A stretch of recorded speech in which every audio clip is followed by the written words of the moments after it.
I remember that she was giving me this teddy bear. She sprayed the perfume on it. You could still smell it. Tonight, 11 years and still no arrests in an attack police say was random. The long-term goal is to have a Haida film industry. Part of this process was ensuring that not only that there's capacity building within the islands of Haida Gwaii and the Haida community in Alaska. And a new film told in the Haida dialect is turning heads at the Vancouver Film Festival.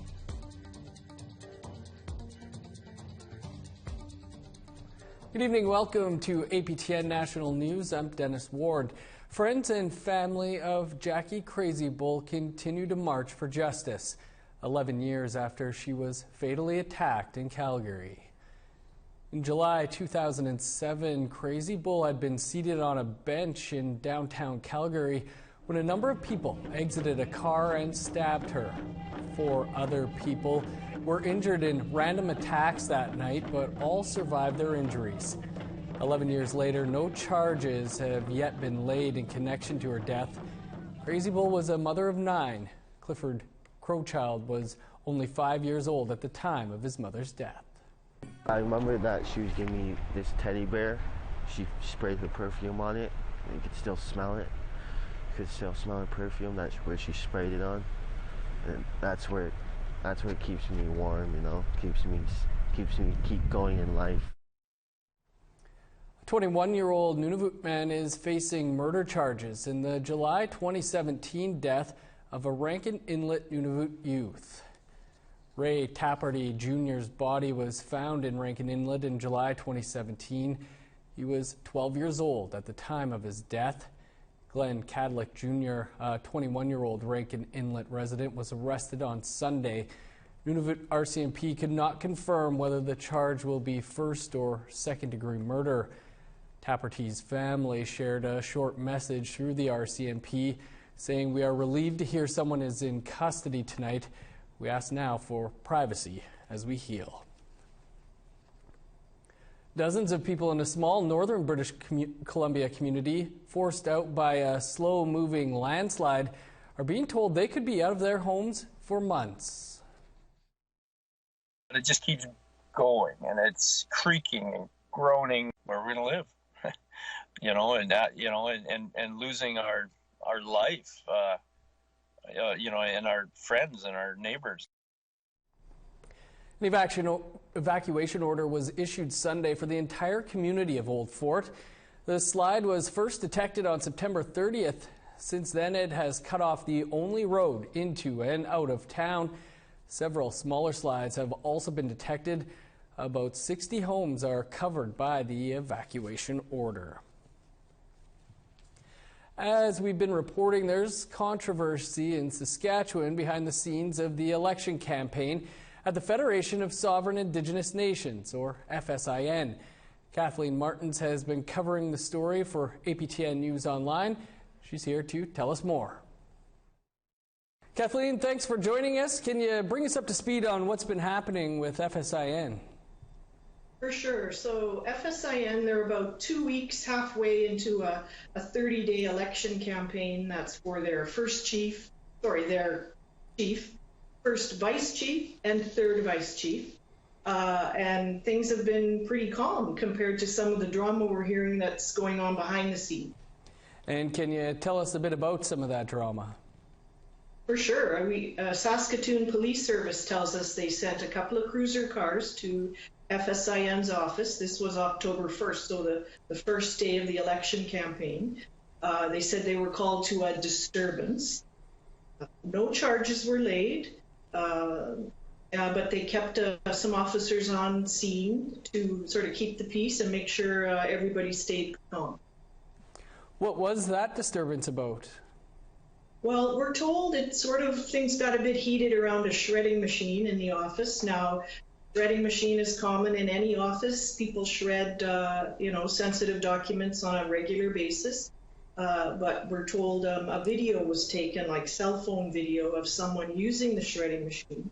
And then that video was sent to us here at APTN, and it was also posted online. And so what are police saying about this? Well, police say now they have received a complaint. Now, this came last week. They told us this at the end of last week, that a complaint's been made against a person or persons at FSIN. Now, not the organization. It itself is not under any investigation, but someone or group there is part of a complaint that they've received, which is only an allegation. They say they're investigating it. And that's all they tell us. They won't tell us who made the complaint. They won't tell us what it's about. And of course, when you go to FSIN and you ask for information, they just send us a couple of statements in an email. Mm-hmm. And so what are the candidates running for election here? What are they saying about this? Well, the incumbent, Bobby Cameron, and his challenger, Delbert Wapas, they say, listen, we don't know what's going on. We're busy on the campaign trail. We're meeting with potential voters, and so we're not involved in what's going on. They're concentrating on their campaigns. There's 7 people running in total for these 3 positions. So I contacted all of them. Mm-hmm. Some of them say they've heard a few things, but they don't put much stock in it. So no one's really saying anything about what's going on in the office. And FSIN, in their most recent statement, criticizes us, APTN, for our coverage, for our stories online, and also says that it's business as usual there. Well, it's some interesting stuff, Kathleen. We'll see what happens here as the election plays out. Appreciate you taking some time for us. My pleasure, Dennis. Thank you. The FSIN vote is on October 25th. Go to our website, aptnnews.ca, to read more on this story. And time for a quick break, and then we'll look at a movie in the Haida dialect that picked up a big award.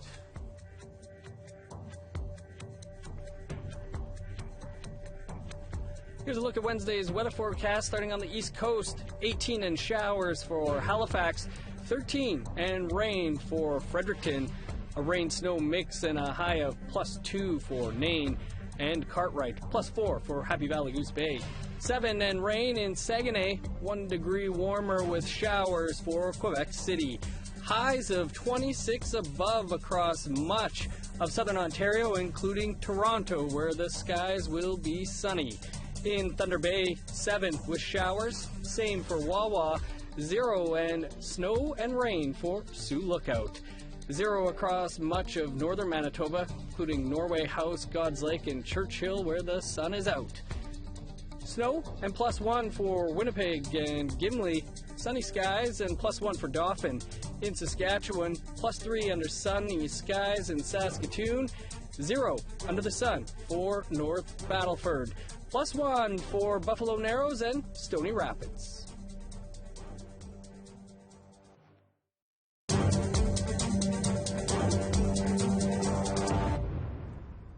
Welcome back.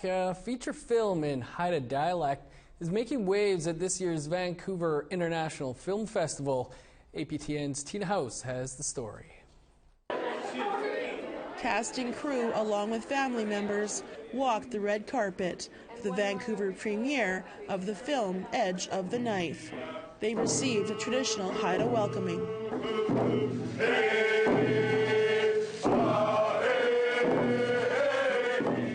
For co-director Gwa Edenshaw, it's a dream come true to see the film on the big screen. If it can be of use to people, I really want to have more opportunity for people to hear Haida language inside of their homes, particularly Haida people. Edge of the Knife is told in Haida dialect and tells a 19th century story about a man who retreats into the wilderness after feeling guilt for his part in a tragic accident. Plagued by spirits and loneliness, he transformed into the Gakit, the Haida wild man. Wanisu ginago itki suda. Wanisko.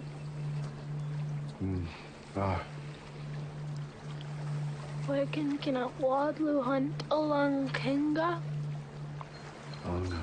Say cheese. Co-director Helen Haig Brown says that making this film was an incredible experience. Being on set, we lived for 6 weeks in a boat-in only place that was an old village site where we built a camp. There was probably 50, 60 of us who all ate together, lived together, and it was, from young children to elders, and it was a really phenomenal experience. Shot entirely on location in Haida, BC, in the ancient village of Yan, Haig Brown says that she hopes this film opens the door for more films to film in the area. The long-term goal is to have a Haida film industry. Part of this process was ensuring that not only that there's capacity building within the islands of Haida Gwaii and the Haida community in Alaska, so that filmmaking can continue there, that be an added sort of industry where we don't have to turn just to forestry. Edge of the Knife won the Best BC Film Award as well as the Best Canadian Film Award at the Vancouver International Film Festival for 2018. Tina House, APTN National News, Vancouver. Over 80% of Winnipeggers believe the divide between Indigenous and non-Indigenous citizens is a serious issue in the city, a number that has increased since the last civic election, according to a new poll. Here's the story from our colleagues at CTV. In the city once dubbed Canada's most racist by Maclean's magazine, there is a divide between Indigenous and non-Indigenous citizens. The sense of shared community needs to be built upon for sure. University of Winnipeg Indigenous Studies Chair Jacqueline Romano says Winnipeg's Indigenous population is socioeconomically and politically isolated from the rest of the community. There's issues with sort of internalized racism, discrimination, misunderstanding, mistrust. According to a new survey commissioned by CTV News and the Winnipeg Free Press, 81% of Winnipeggers say it's a serious issue. The poll finds 47% of respondents strongly agree, 34% moderately agree, while 19% disagree.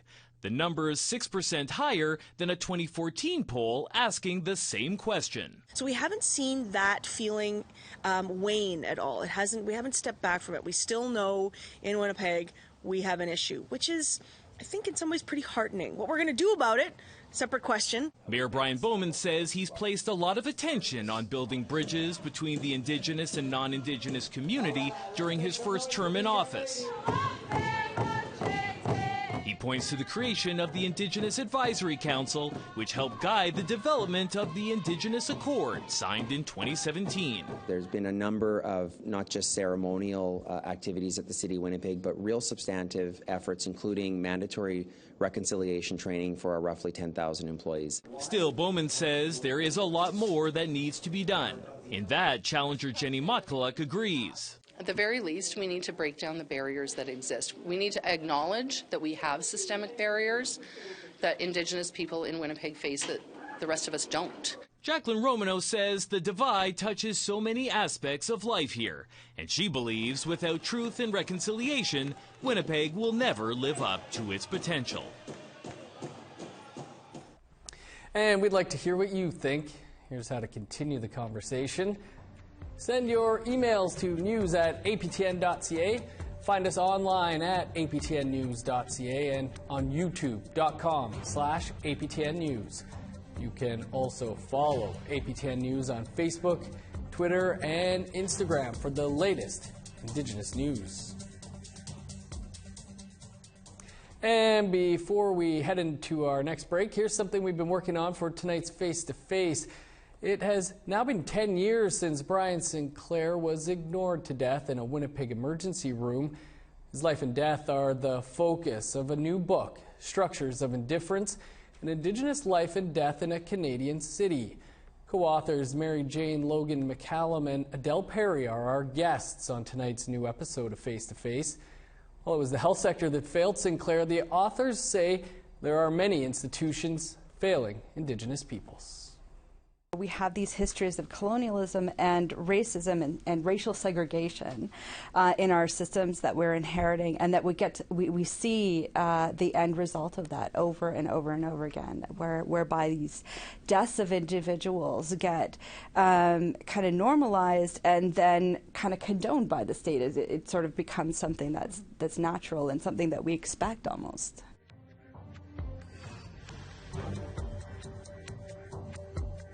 Here's a look at the rest of Wednesday's weather forecast.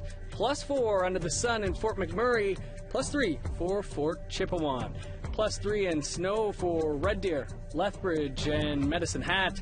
Over to the west coast, 15 in Tofino, Campbell River, Vancouver, and Bella Coola, +5 for Dease Lake and Fort Nelson, 6 under the sun in Prince George. In the Yukon, +3 for Beaver Creek and Whitehorse, 0 under sunny skies in Mayo, +4 for Fort Liard and Trout Lake, +3 for Fort Simpson, -7 under sunny skies for Sax Harbor and Paulatuck, -2 with rain for Colville Lake, -2 in Arviat, Baker Lake, and Repulse Bay, 0 for Whale Cove, -5 in Igloolik, -7 for Resolute and Arctic Bay.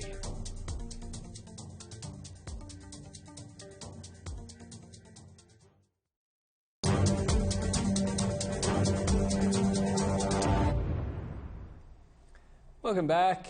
Drought conditions in parts of Australia over the last few months have been hard for farmers in rural New South Wales. Even the Indigenous engineered fish traps are at risk. Aboriginal peoples there worry their culture and ancient traditions are at risk of drying up. We have this report from National Indigenous Television.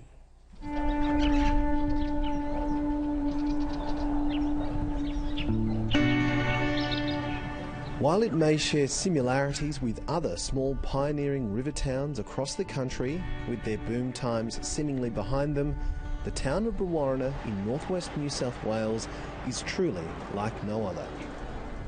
Bree, as the locals call it, has a unique jewel in the centre of its crown. In front of us here, this is our ancient fish traps. Our fish traps, according to archaeologists, they believe to be one of the oldest man-made structures in the world. Nestled in a long and mostly dry-looking elbow of the Barwon River, the fish traps and the ingenious engineering inherent in their design is of international significance. For local tour guide Bradley Hardy, the traps and the river represent far more than that. The river is life. Our old people used to teach us, the river is our blood. We lose our blood, what happens? We die. We lose our river, what happens? We die. The traps are under the protection of the World Conservation Union. However, that's of little comfort during the drought. Whether it be from drought or whether it be from cotton taking all our water, it's heartbreaking, it's shattering. Because not only for us as people, but when we look at our animals, they're all suffering. Now, imagine if we didn't have any water, you know, like it's terrible. Mr. Hardy is worried his people's culture and ancient traditions are at risk of drying up, literally. So, just say in a couple of years' time, we bring kids down here and we tell them about our people catching fish with their hands, storing fish, ways for the fish to go through, all that stuff. Now imagine trying to explain that to kids in a few years if there's no water here. So, not only we're losing out now, we could be losing out in the future. Young kids won't know about their river if there's no water in it, if there's no river in it. With the future of the fish traps seemingly at the whim of the drought, there are moves underway to secure another part of the town's history and identity. Located about 15 kilometres upstream from town, the site of the old Brewarrina mission is a short drive away. Long since knocked down, only rubble remains. One of the oldest mission establishments in the state, one of the first that had started up in the 1880s. This was one of the biggest at the time and probably had one of the biggest impacts for people in the Western region in terms of government policy and post-colonisation conflict. For Brewarrina, it's for a lot of people, it holds a lot of good memories and sad memories, and a lot of people relate very strongly with this area. So it's for us as a community, telling the story of the old Brewarrina mission and looking at the impact on the families and the lives of Indigenous people right across the state and Australia, for that matter, is really important to us. As agriculture comes to grips with climate change, a bold idea has been hatched that will not only diversify the local economy, but it will preserve a special piece of history in the process. David and the local Aboriginal Land Council want to recreate and reimagine the Brewarrina mission, but rather than to house Aboriginal people, it will be used to heal them and to educate visitors. The site will be broken down into two main areas, pre- and post-colonisation. Before you get down to where the old mission site is, you're going to come into a traditional Aboriginal camping area. And in this traditional Aboriginal camping area, you will see houses, traditional Aboriginal houses where people live. We want to recreate that to show and demonstrate that social and economic structure that existed, prior to colonisation. Once you finish there, you're going to take a short walk down to where we are now, and once you get here, we want to recreate what the old mission site was like in terms of the housing, the old church maybe, or the old schoolyard, and to demonstrate that impact the mission had on people's lives, whether that be positive, whether that be negative. So that's our vision. Far from a pipe dream, $50,000 from the New South Wales Aboriginal Land Council has already gone towards the clean-up of asbestos from the site. So once this is completed, we'll go into that master plan concept phase, and then basically after that, we're actually already lobbied government for money, which government have been really supportive. They understand what we're trying to achieve, and I think just looking at the interest from the private sector as well, they'll probably be the main players in the actual initial startup of the project. It's hoped that once the site is up and running, it will not only provide a valuable healing and educational tool, but also employment and tourism as well.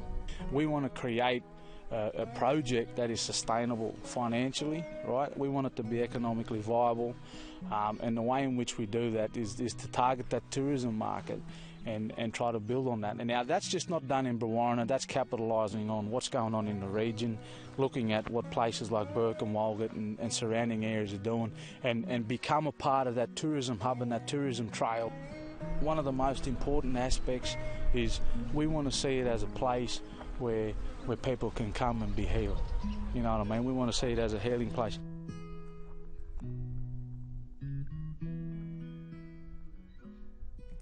That's your APTN National News for tonight. For more news anytime, visit our website, aptnnews.ca. Stay tuned. Face to Face is next. I'm Dennis Ward. Have a great night.